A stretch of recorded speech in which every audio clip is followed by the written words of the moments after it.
Mon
nom c'est Vanadia Brépan, donc je suis artiste plasticienne, donc j'ai une formation de beaux-arts et je suis architecte paysagiste. Je pense au fil de fer très naturellement parce que ça me permettait d'envisager des choses légères et des structures déjà assez volumineuses sans que la structure soit vraiment visible. C'est des volumes qui sont dessinés, qui sont juste évoqués. Ce qui me plaisait aussi c'est d'avoir un outillage très simple. Une petite pince, voilà.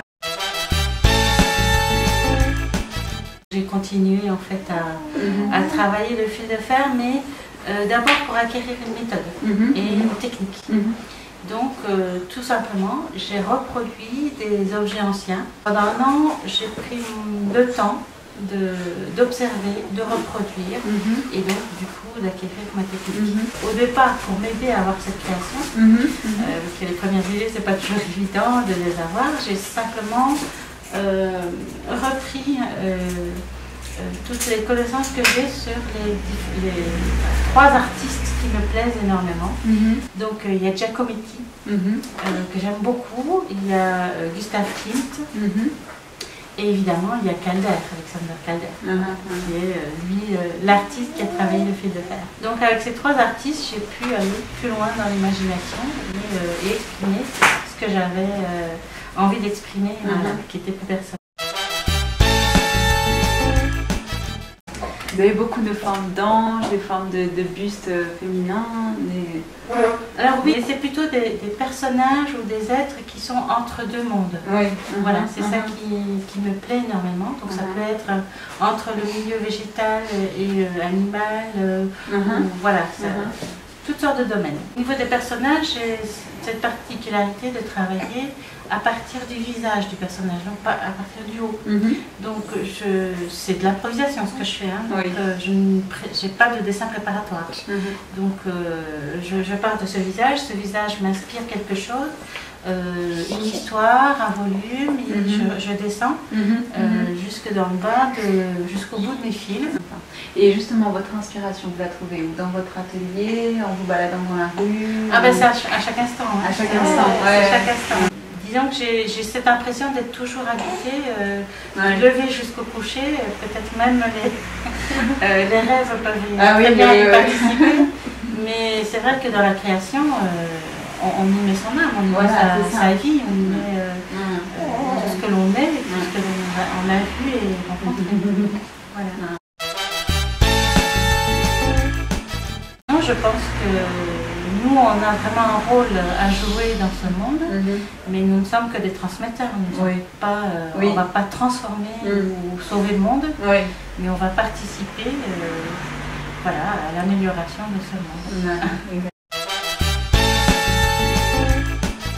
Vous en pensez qu'une famille comme ça, avec de petits enfants? Moi, je suis ravie qu'une famille fasse cette démarche, parce que dans le domaine artistique, c'est souvent des relations assez individuelles.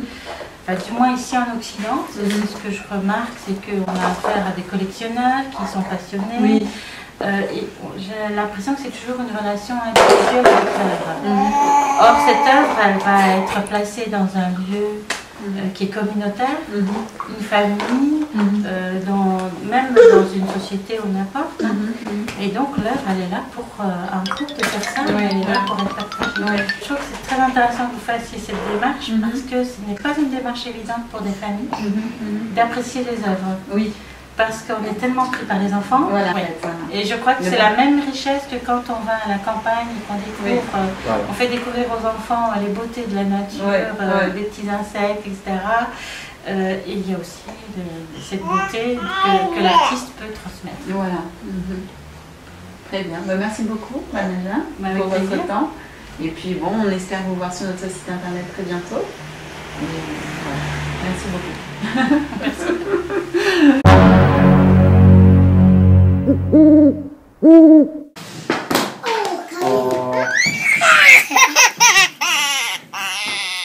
Welcome to my house, family bigger.